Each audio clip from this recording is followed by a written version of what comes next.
Okay. Former Acting Deputy Secretary of Homeland Security under President Trump, Ken Cuccinelli, joins me now. Let's go through those one at a time. Ken, good to have you with us.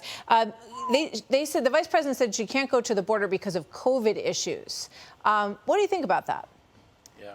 Well, I think it's just one more smokescreen. I mean, I think maybe it was just her answer off the top of her head, but they are taking positive testing illegal immigrants with no identification and putting them on public transportation, by which I mean transportation shared with American citizens, to send them all over the country. And by the way, the federal government's paying for it. So if there are COVID issues that they're afflicting the American people with, or if they're not so bad, why can't she go visit? This is just tangled in so many different ways. It's really just a bad excuse. I mean, let's just call it what it is, okay? It's a bad excuse.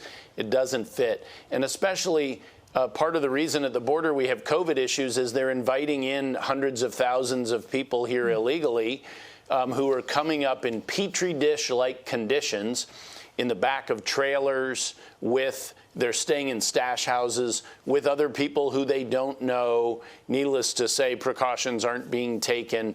I mean, it's just ridiculous on top of ridiculous, unless she's just concerned about her own safety.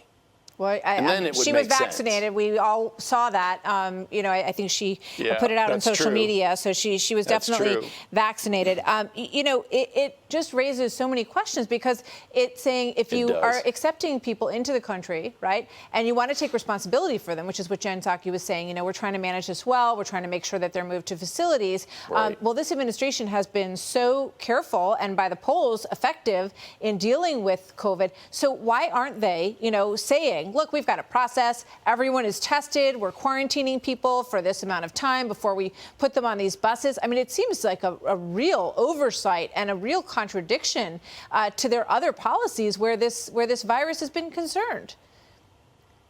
Well, it is I don't know that it's an oversight that suggests that they aren't aware of it and said, whoops. I think they don't care.